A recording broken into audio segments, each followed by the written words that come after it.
Hey everyone, Ken here with Ken's Kreations, and I am so excited to share today's project. We're going to create a Star Wars BB-8 card that I created in Cricut Design Space.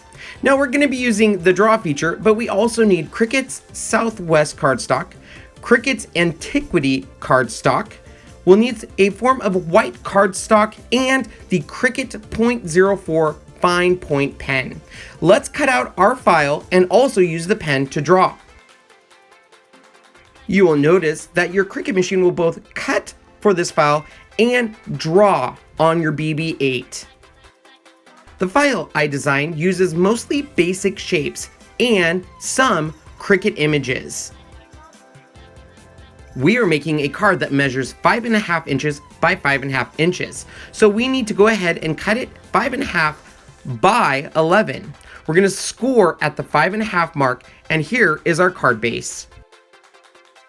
To bring this card to life, we're going to do a lot of distressing. Let's start with the base white layer. Using Tim Holtz Distress Ink and Gather Twigs, Rusty Hinge, and Fun Stamper's Journey Black Licorice, use the Ranger Mini Ink blending foam around the white base of the card. You can make this as thick or as thin as possible, and really there's no right or wrong way. I like to dab the ink and then use a little bit on another piece of paper to get a lot of the heavy ink off.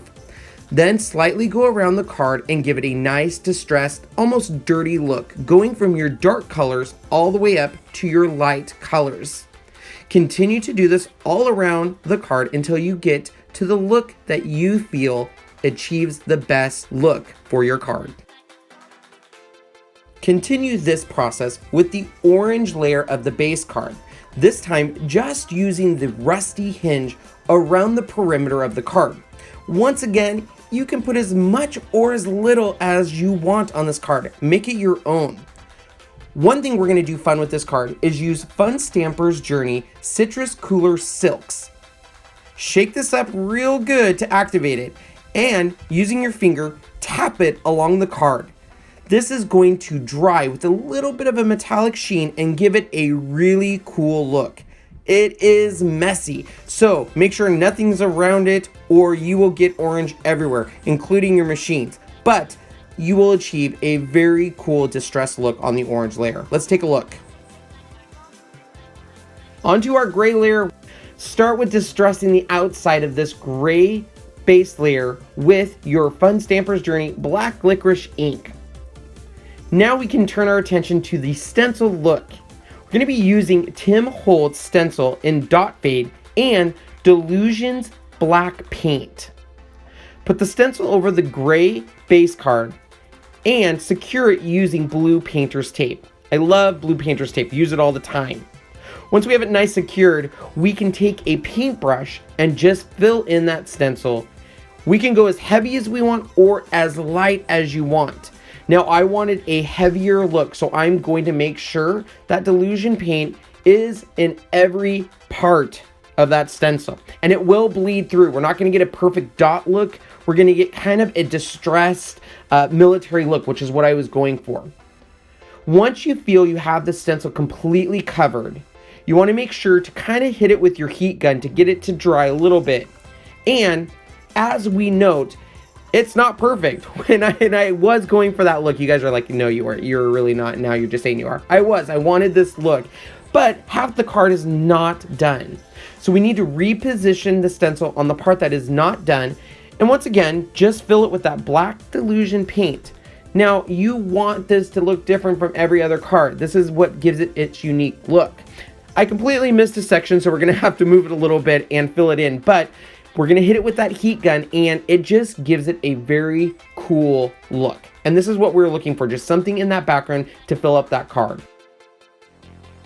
Now, if you really want to bring your card to life, I highly suggest distressing the edges of your paper piecings. The way I do this is using the Ranger Mini Ink blending foam tool and whatever inks match my card.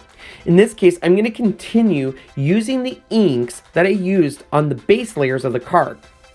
Now, my Cricut drew those lines on there. That's BB-8's body. And so I don't have to worry about that. I can focus on distressing. I'll use Tim Holtz Gather Twigs Rusty Hinge and Fun Stamper's Journey Black Licorice. And really, you can go as heavy or as light as you want to achieve the look you're going for. But I usually will do this for all of my layers. Right now, we're starting with the white layers. We just want to be consistent with our colors throughout the card. Onto the gray base layers. On these layers, I wanted to achieve a rusty look, especially on the sentiment part of the card. So I'm going to use all 3 of the inks, but I'm really going to go heavy on the Rusty Hinge to give it that rusty look, which I really like how that turned out. On the rest of these gray pieces, they are very small. However, you still want to distress your edges. But since they are going on BB-8 himself, I want to make sure he looked a little bit more on the clean side. So I'm only going to use Gathered Twigs and Fun Stamper's Journey Black Licorice. I'm going to finish off this piece with this circular piece. I'm going to use a Fun Stamper's Journey Silver Silk. Once again, this is a little bit messy, but it's going to give you a cool illusion. Onto the final layer, which is our orange layer. I'm only going to use Rusty Hinge, but I'm going to put it on pretty heavily around this. This is going to be on the top of the card. We want people to notice it.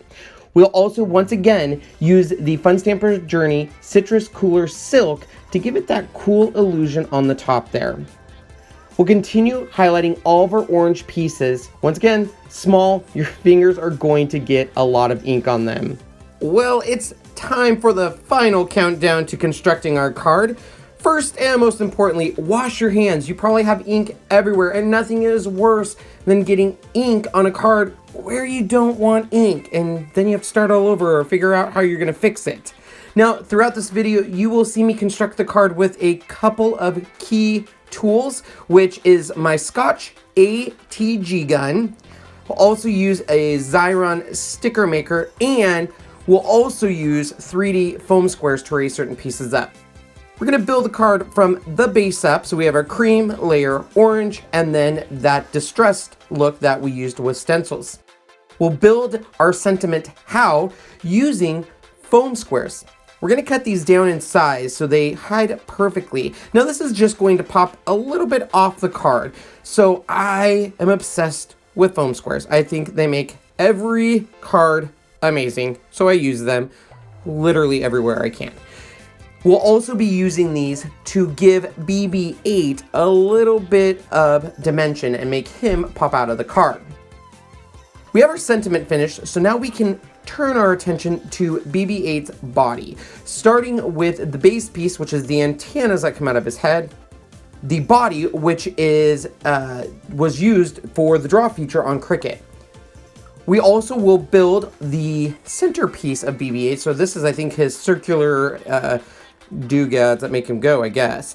Now, I will use Fun Stamper's glue here to get a nice even coat, and we're going to pop up this layer using foam squares to give the illusion that this is obviously in front of you more than the back of his body. Does that make sense? I think it does.